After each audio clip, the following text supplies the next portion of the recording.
diceritakan Shoyan telah memasuki makam surgawi bersama kekasih hatinya Sun Er. Setelah beberapa bulan menjelajahi makam dan banyak mengumpulkan dan menyerap inti energi, Sun Er meminta Shoyan untuk terlebih dahulu menerobos tingkatan kultivasinya sebelum melanjutkan penjelajahan di tingkat 2 dari makam surgawi itu.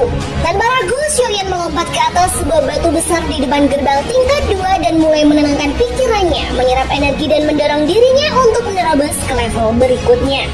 Saat ia tenggelam dalam proses kultivasi, suasana di sekitar menjadi sangat hening, nyaris membeku. 2 jam berlalu dalam keheningan itu hingga tiba-tiba hembusan angin gelap dan dingin menyusup ke udara. Sun Er membuka matanya dengan ekspresi tajam dan waspada. Ia merasakan kehadiran pihak ketiga. Benar saja, sekelompok bayangan bergerak dalam diam di antara kabut tipis makam. Mereka adalah anak buah klan Hun dipimpin oleh Hun Li, salah satu anggota elit generasi muda dari klan tersebut. 2 sosok bayangan melesat mendekat, berniat menyerang Shoyan yang tengah dalam ritual penerobosan. Namun rencana mereka tidak berjalan mulus. Begitu Shoyan membuka matanya, sebekas cahaya tajam terpancar darinya. Tanpa berkata apapun, ia mengangkat tangan dan melepaskan teknik telapak tangan penciptaan agung, memunculkan bola energi hitam yang langsung hajar Hun Li bagikan lubang hitam yang melahap cahaya. Namun berbeda dengan Zexing yang langsung lenyap saat terkena serangan itu, Hun Li ternyata mampu menahan sebagian kekuatan bola hitam tersebut, menunjukkan bahwa kekuatan pemuda klan Hun ini sudah melampaui banyak Tian Sun dari aula jiwa.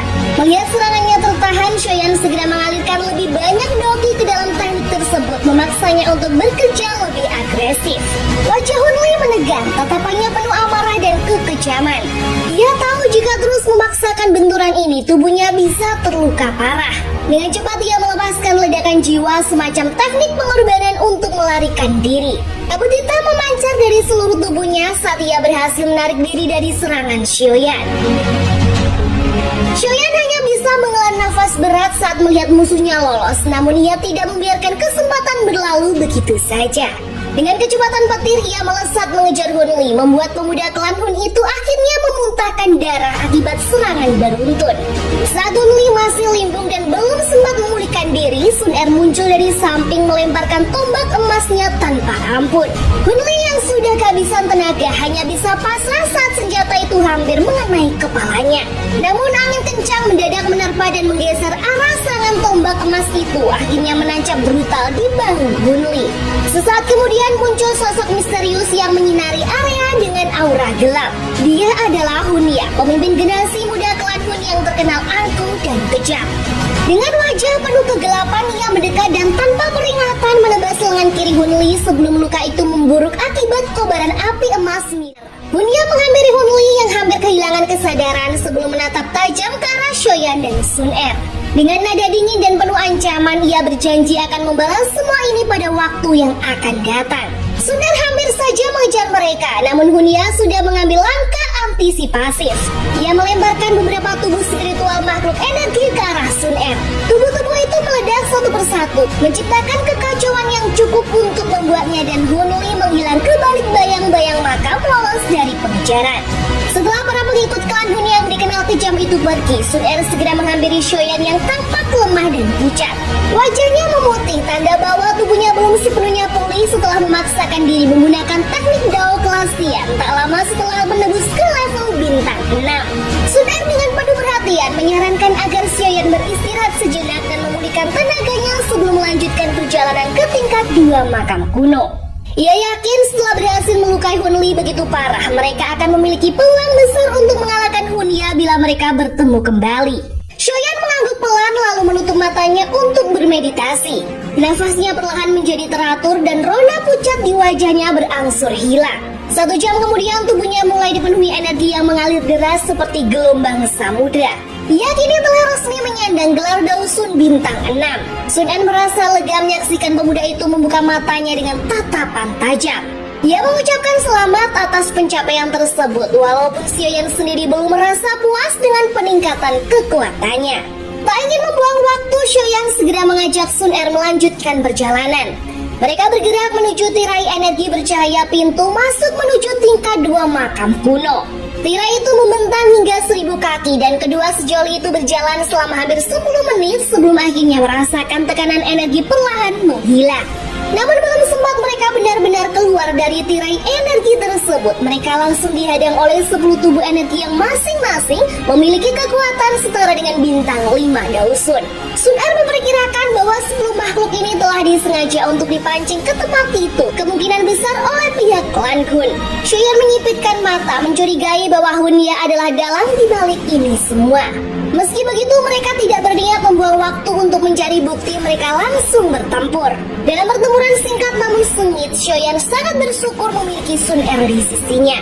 Tanpa bantuan kekasihnya itu, mustahil baginya untuk mengalahkan 10 tubuh energi kuat tersebut dalam waktu kurang dari 10 menit. Di tempat lain, dua sosok melesat menjauh dari pintu keluar tingkat 2 dengan kecepatan luar biasa. Mereka adalah Hunya dan Hunlin. Wajah mereka tampak gelap, kecewa mengetahui bahwa strategi mereka gagal total. Meskipun begitu, kondisi Hunli yang masih belum stabil membuat Hunya memutuskan untuk mundur dan naik ke tingkat 3 terlebih dahulu. Ia berencana menunggu sekutu lainnya di sana, lalu menyerang balik Shoyan secara bersama-sama. Dengan senyum dingin, Hunya merancang siasatnya dalam hati. Dalam pikirannya, tidak akan ada yang mempertanyakan bila generasi muda yang dikirim ke tempat berbahaya seperti makam kuno ini mati tanpa izin. Sementara itu, Shoyan dan Sun Er yang baru saja menyelesaikan pertempuran hanya bisa menarik nafas panjang. Mereka menyadari bahwa dalam jeda waktu ini, kemungkinan besar kekuatan Hunli telah pulih. Namun di sisi lain, mereka juga memperoleh banyak keuntungan dari pertempuran dan perjalanan mereka. Dalam 2 bulan terakhir, mereka berhasil mengumpulkan 38 inti energi kelas 5, 25 inti kelas 6, 6 inti kelas 7, dan bahkan 1 inti energi kelas 8. Sayangnya, mereka belum berhasil menemukan inti energi kelas 9 yang sangat dibutuhkan Sun Er untuk memperkuat dirinya. Hampir semua inti energi yang mereka temukan sejauh ini telah diserap oleh Shoyan demi mengejar kekuatan yang dibutuhkan untuk menghadapi musuh-musuh besar yang menantinya. Sun Er hanya tersenyum lembut saat Shoyan mengungkapkan keprihatinannya. Ia menenangkan hati Shoyan dengan berkata bahwa dalam waktu 5 hari lagi mereka akan tiba di tingkat 3, tempat di mana makam leluhur klan Xiao Xuan diyakini berada. Shoyan mengangguk, semangat menyala di dalam dirinya. Ia bisa merasakan bahwa makam itu mungkin menyimpan warisan yang ditinggalkan oleh leluhurnya bagi para penerusnya. Tepat di saat mereka akan melanjutkan langkah, keduanya merasakan getaran energi yang luar biasa kuat. Energi itu menggelagat seperti badai yang ditahan di dalam ruang hampa. Shoyan dan Sun Er saling berpandangan, hanya satu kesimpulan yang mungkin. Mereka telah mendeteksi keberadaan tubuh energi kelas 9. Bagi Shoyan, menemukan harta berharga semacam itu adalah kesempatan langka yang tak boleh dilewatkan. Tanpa menunggu lebih lama, ia mengajak Sun Er untuk mengejar sumber energi tersebut. Perjalanan mereka menuju lokasi berlangsung selama hampir 20 menit, terbang secepat mungkin sebelum akhirnya mereka memperlambat laju dan hati-hati memindai sekitar. Mereka memastikan bahwa tidak ada siapapun di sekitar mereka, ingin memastikan bahwa perburuan ini sepenuhnya menjadi milik mereka. Shoyan dan Sun Er akhirnya melangkah ke sebuah wilayah yang dipenuhi oleh gelombang energi yang amat padat, menandakan tingginya konsentrasi kekuatan di tempat itu.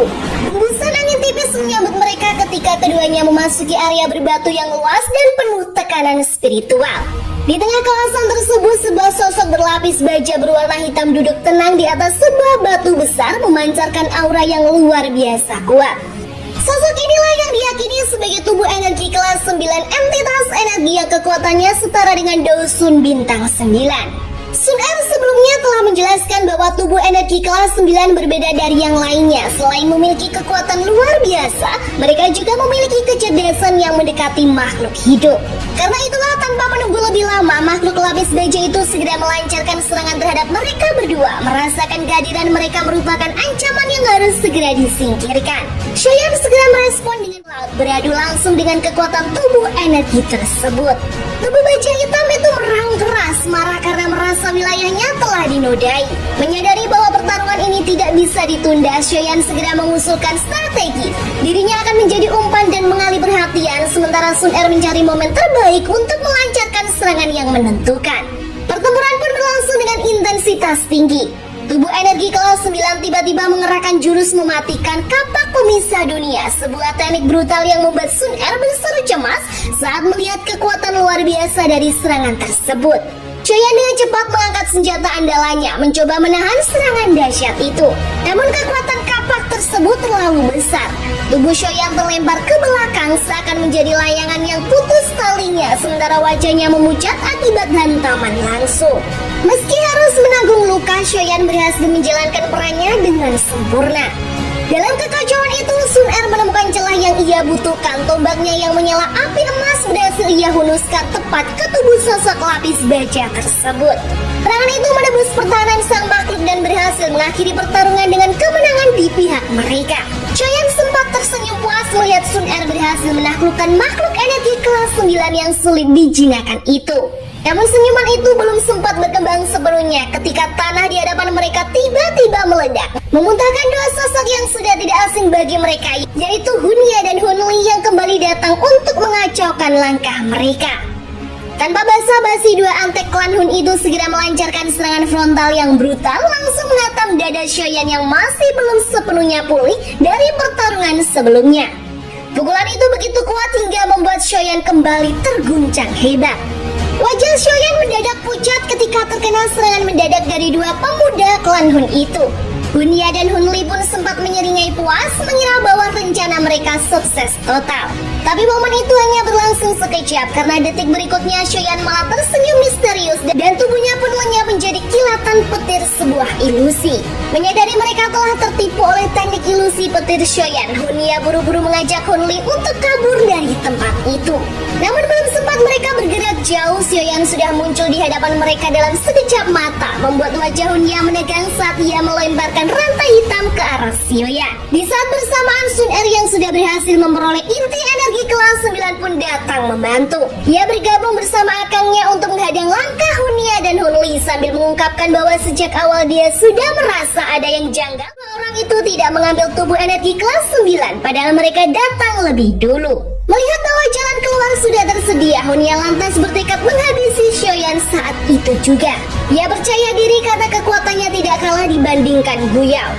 Ditambah lagi, ia masih memiliki teknik rahasia warisan klan Hun. Selama Shoyan tak sempat mengaktifkan jurus pamungkas seperti telapak tangan penciptaan agung dan teratai api pemusnahan, Hunya yakin bisa menang. Akhirnya mereka membagi tugas. Hunya akan melawan Sun Er, sementara Hunli menghadapi Shoyan. Shoyan pun menghela nafas saat melihat pertarungan dimulai, lalu mengalihkan perhatian pada Hunli, seorang Dausun bintang 8. Meski begitu, posisi Hunli saat ini tidak sekuat dulu karena kehilangan satu lengannya, sedangkan Shoyan justru telah meningkat satu tingkat sejak pertempurannya melawan Guyao sebulan lalu. Hunli pun melepaskan rantai-rantai jiwa hitam yang biasanya digunakan oleh para pelindung aula jiwa. Namun Shoyan tampak tidak terkesan dan malah menantangnya untuk menggunakan jurus yang lebih hebat jika memang berniat menghabisinya. Terprovokasi, Hunli menunjukkan ekspresi serius dan memperingatkan Shoyan untuk bersyukur karena ia akan menghadapi Shoyan dengan tato klan, sebuah kekuatan khas yang diturunkan dalam garis klan mereka. Segera kabut hitam menyelimuti tubuh Hunli dan auranya meningkat drastis. Tato klan yang muncul di sekujur tubuhnya membuat kekuatan jahat memancar dengan wajah-wajah menyeramkan menghiasi lengannya. Ini membuat Shoyan tak bisa lagi bersikap santai. Ia sadar bahwa teknik ini bukan sekedar kekuatan biasa. Tidak seperti kekuatan cheat macam tiga api misterius, tato klan adalah teknik rahasia tertinggi yang diwarisi para klan kuno. Dengan kekuatan ini, aura Hunli kini telah mencapai puncak Dausun bintang 8, bahkan sedikit menyentuh level bintang 9, level yang jelas jauh lebih tinggi dari Shoyan saat ini. Ketika Shoyan melancarkan teknik tinju api 3000 teratai, Hunli sama sekali tidak menunjukkan reaksi. Seolah-olah pukulan itu hanya sekedar sentuhan ringan yang tidak berarti. Menyadari bahwa kekuatannya saat ini belum cukup untuk menandingi lawannya, Shoyan segera mengaktifkan perubahan tiga api misterius hingga mencapai batas maksimalnya. Pada saat energi itu memuncak, Shoyan merasakan sensasi aneh seperti rasa gatal samar di antara kedua alisnya. Meskipun hanya sesaat, sensasi itu cukup mencolok, namun Shoyan menganggapnya hanya sebagai halusinasi dan tak memberinya perhatian lebih. Namun berbeda dengan Hunli, tepat ketika Shoyan merasakan rasa gatal itu, Hunli melihat sesuatu yang mengejutkan. Sebuah simbol misterius muncul di dahi Shoyan. Jika penglihatannya tidak keliru, simbol itu menyerupai tato klan, lebih tepatnya lambang klan Xiao, yang notabene adalah musuh bebuyutan klan Hun. Menyadari bahwa kekuatannya saat ini belum cukup untuk menandingi lawannya, Sioyan segera mengaktifkan perubahan 3 api misterius hingga mencapai batas maksimalnya. Pada saat energi itu memuncak, Sioyan merasakan sensasi aneh seperti rasa gatal samar di antara kedua alisnya. Meskipun hanya sesaat sensasi itu cukup mencolok, namun Sioyan menganggapnya hanya sebagai halusinasi dan tak memberinya perhatian lebih. Namun berbeda dengan Hunli, tepat ketika Sioyan merasakan rasa gatal itu, Hunli melihat sesuatu yang mengejutkan. Sebuah simbol misterius muncul di dahi Sioyan. Jika penglihatannya tidak keliru, simbol itu menyerupai tata klan, lebih tepatnya lambang klan Xiao, yang notabene adalah musuh bebuyutan klan Hun. Pemandangan tersebut sontak membuat Hunli terperangah. Berdasarkan pengetahuannya, tato klan hanya diwariskan oleh keturunan murni klan kuno. Sementara klan Xiao yang darah keturunannya dianggap telah punah sejak kematian Xiao Xuan seharusnya tidak lagi memiliki pewaris sah.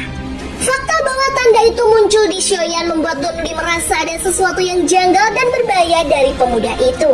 Merasa Sioyan menyembunyikan terlalu banyak rahasia dan trik licik, Hunli tak ingin membuang waktu lagi. Ia melesat cepat bak kilat, berniat mengakhiri pertarungan secepatnya. Sementara itu, Sioyan yang melihat situasi kian genting menarik nafas dalam-dalam dan bersiap untuk menguji kekuatan 10 boneka iblis langit yang telah ia perkuat sebelumnya di kolam petir Void. Dalam sekejap, sebelah sosok empan Sioyan dengan kekuatan yang menggetarkan. Berdasarkan perhitungan Sioyan, setelah diperkuat di kolam petir, kekuatan Asep telah berada di level Dosun bintang 6, dan dengan tambahan energi dari 10 boneka lainnya, kekuatannya kini bahkan melampaui sang penciptanya. Tanpa memberi Sioyan waktu untuk bersiap, Hunli langsung menggunakan teknik mematikan miliknya, telapak tangan penghancur jiwa. Maka konfrontasi antara Hunli dan Asep pun tak bisa dielakkan. Serangan telapak penghancur dari Hunli menghantam Asep dengan kekuatan brutal, membuat tubuh ungu emas boneka itu terdorong mundur sejauh 10 langkah. Namun Asep dengan cepat bangkit kembali dan menerjang masuk ke dalam kabut hitam yang menyelimuti arena, menembus awan gelap yang kini mulai menipis. Melihat jalannya pertarungan, Sioyan menunjukkan senyum puas. Ia tidak menyangka bahwa boneka iblis ciptaannya mampu bertarung seimbang melawan ahli Dosun bintang 9 seperti Hunli. Sementara itu di sisi lain arena, Sioyan mengalihkan pandangan ke arah pertarungan antara Sun Er dan Hunya. Sekilas pandang saja sudah cukup bagi Sioyan untuk menyimpulkan bahwa kekasih kecilnya itu memiliki kekuatan yang jauh melebihi lawannya. Ia yakin jika diberi waktu yang cukup, Sun Er pasti mampu mengalahkan Hunya. Dalam benaknya, Sioyan sempat bertanya-tanya apa reaksi klan Hun jika mereka mengetahui bahwa 2 ahli muda mereka mengalami kekalahan fatal di dalam makam kuno ini. Pikiran itu baru saja terlintas ketika sebuah ledakan keras terdengar diusul dengan retaknya awan hitam yang menyelimuti langit. Tak lama sosok Hunli dan Asep terlihat terlempar mundur bersamaan sejauh lebih dari 100 meter akibat benturan dahsyat mereka.